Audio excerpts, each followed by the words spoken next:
ये सब माँ बहन की गाली, क्या पूछ रहे हो? माँ बहन की गालियाँ देंगे आप? नहीं, माँ बहन की गालियाँ देंगे आप?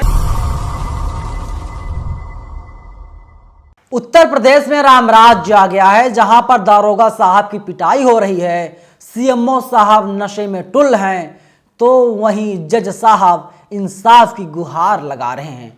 पूरी जानकारी विस्तार से आगे मैं आपको बताऊंगा और मैं रिएक्शंस बताऊंगा, लोगों का क्या कुछ कहना है।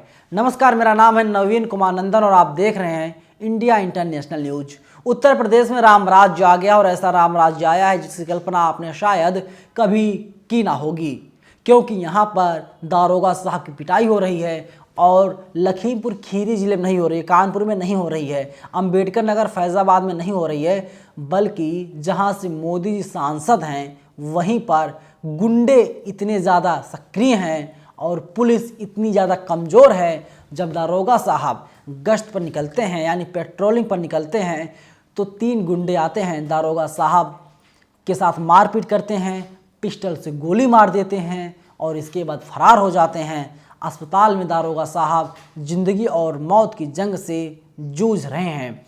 इसके बाद वहीं लखीमपुर खीरी जिले से खबर आती है जहां के सीएमओ साहब है, नाम है आरुरेंद्र त्रिपाठी साहब शराब के नशे में टुल हैं। एक एक्सीडेंट हो गया था। दरअसल लखीमपुर खीरी जिले में एक्सीडेंट हुआ, जो सीईओ हैं ट्रेनी सीईओ प्रवीण यादव, उनकी जो बोलेरो कार थी ट्रॉली और ट्रैक्टर में टकरा गई और इसके बाद उन्हें जिला अस्पताल में भर्ती कराया गया। सीएमओ साहब पहुंच गए, रात के तकरीबन 9 बज रहे थे और शराब के नशे में टुल थे। जब पत्रकार ने पूछा कि आप शराब के नशे में टुल हैं तो सीएमओ साहब भद्दी भद्दी गालियां देते हुए दिखाई दिए। एक बार वीडियो देख लीजिए आप। ये सब माँ बहन की गालियाँ, क्या पूछ रहे हो? माँ बहन की गालियाँ देंगे आप? नहीं, माँ बहन की गालियाँ देंगे आप?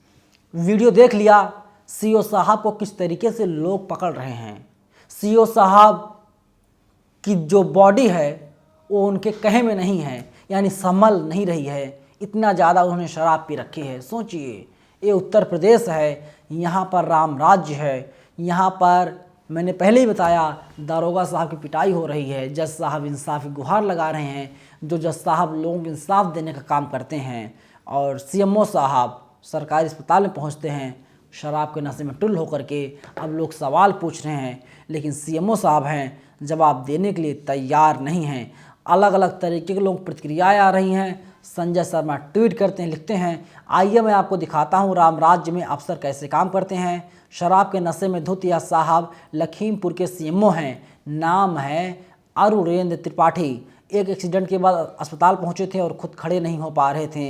यूपी की नौकरशाही ने बैंड बजा रखी सरकार की। वहीं गौरव शुक्ला हैं, गौरव शुक्ला लिख रहे हैं, यूपी में डेंगू फैलता है और लोग मर रहे हैं। तो क्या हुआ, जिले के जिम्मेदार तो शराब के नशे में चूर हैं, उन्हें पता है कि उन पर कोई एक्शन नहीं होगा। वायरल वीडियो शराब के नशे में चूर लखीमपुर खीरी के सीएमओ डॉक्टर अरुण त्रिपाठी का है। ब्रजेश पाठक को ट्वीट किया है। ब्रजेश पाठक उत्तर प्रदेश के डिप्टी सीएम हैं, इसके साथ ही वो स्वास्थ्य मंत्री भी हैं, लेकिन अभी तक त्रिपाठी जी के ऊपर कोई कार्रवाई नहीं हुई है। त्रिपाठी जी को पता है जो स्वास्थ्य मंत्री हैं वो भी ब्राह्मण हैं, ब्रजेश पाठक हैं और ये भी त्रिपाठी जी हैं।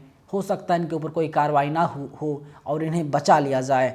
अब लोग सवाल पूछ रहे हैं लेकिन जवाब देने के लिए कोई तैयार नहीं है। और वहीं समाजवादी पार्टी भी ट्वीट करती है, योगी जी, ब्रजेश पाठक जी, देख लीजिए आप लोगों के राज में यूपी के अस्पतालों में मरीजों को स्ट्रेचर तक नहीं मिल रहा है, अस्पताल में ज़रूरी दवाइयाँ तक नहीं मिलती, डॉक्टर्स लेकर के सीएमओ तक सभी शराब के नशे में रहते हैं। स्वास्थ्य विभाग का बजट कौन खा गया मंत्री जी, बताइए। सवाल तमाम हैं लेकिन जवाब देने के लिए कोई तैयार नहीं है। ना तो ब्रजेश पाठक ही तैयार हैं, ना उत्तर प्रदेश के मुखिया योगी आदित्यनाथ तैयार हैं। सोचिए, राम राज्य वास्तव में आ गया है जहां पर भगवान राम के भरोसे पूरी सरकार चल रही है। लोग मरें, लोगों को मार दिया जाए, कुछ भी हो जाए, जिम्मेदार कोई नहीं है, क्योंकि असली राम राज्य यही है। इस वीडियो में फिलहाल इतना ही, लेकिन आप पूरी वीडियो को लेकर के क्या सोचते हैं, आप लोग अपनी राय कमेंट बॉक्स में ज़रूर दीजिएगा। और अगर आपको लगता है जो मैं सवाल पूछ रहा हूँ, ये जो खबर है, अगर आपके हित में, जनता के हित में है, तो इस वीडियो को अपने दोस्तों में ज़रूर शेयर कीजिएगा, जिससे पता चल सके टीवी मीडिया असली खबरों को नहीं दिखा रही है। टीवी मीडिया सिर्फ सरकार का भोंपू बन चुकी है। और इंडिया इंटरनेशनल न्यूज आप सबकी लगातार आवाज़ बन रहा है। शुक्रिया।